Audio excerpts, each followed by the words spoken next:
Namaste. Namaste. Today I am delighted to be with the European Union Ambassador to Nepal, Nona Deprez. She is a female leader in a profession where we do not see so many friendly female faces all the time. And among many things, she also cycles to work. So that's a huge inspiration for me. Thank you, Aayushi. I am super excited to get to know you and to have this opportunity to speak to you today. So Aayushi is a female social entrepreneur in Nepal. Doubly admirative of your work because you're trying to bridge the digital divide and also work on circular economy in Nepal. I always wanted to work in the environment sector. I was not sure how I would get into it, maybe a job or start something of my own. So when I actually got the idea of Khalisisi, which is basically it's a digital platform, socially inclusive digital platform that connects waste sellers, anyone who has waste, with waste entrepreneurs. So the idea is not to replace the existing pool of waste entrepreneurs that already exist in Nepal, but to take them along in this digital revolution that we're trying to create in the waste economy. So our idea is to make sure that we collect through this group of entrepreneurs that already exists in the value chain. So our idea is not to intervene in the value chain, but enhance the value chain through digital technology. So Nona, I just want to admire the fact that you cycle to work. I know you do not make a big deal out of it, but I think you should because it's an inspiring act of leadership. And we were talking, when a certain person at a certain position does a certain thing, it kind of inspires or obliges others to do so too. I truly believe in the European Green Deal. You know, we have this modern economic growth strategy, but that also includes the circular economy. So again, the waste management.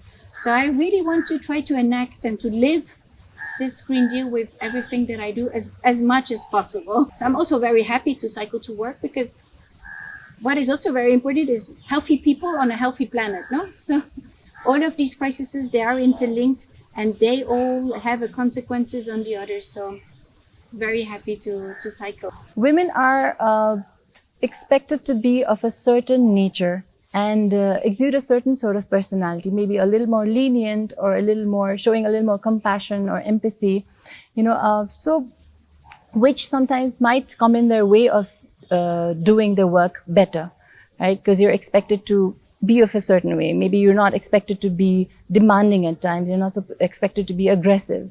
So what do you think? Does it really matter what others think of you as a leader? Well, I think it does. I think in modern people management, I think empathy matters a lot. I think with empathy and with being just and with leaving no one behind, you can get more out of people. Right. Because if you have a participatory decision-making process, if you have discussions, if you pick the brains of all of your colleagues, you get to better results because you get to better ideas together.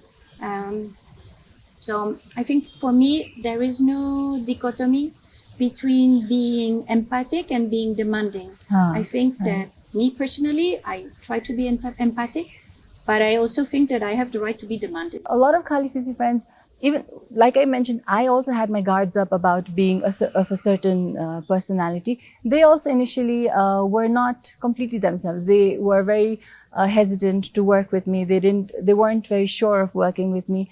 But as we started working together, they felt that it's not a threat to work under or with a female, and that has changed the way they even speak to their wives, or even the way they communicate with their mothers or communicate with their wives. I made a big mistake one day in my professional life, and my female boss, she supported me.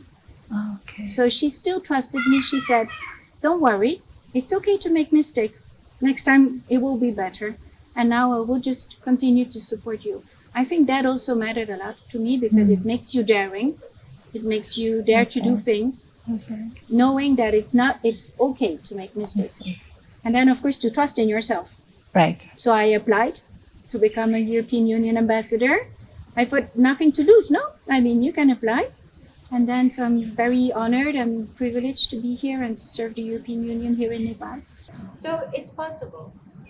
It's possible. I think that is a key takeaway from this conversation, that it is possible. Thank you very much. It was really an honor and a pleasure to have this conversation with you and to get to know you a little bit. Even more for me. Thank you, Nona.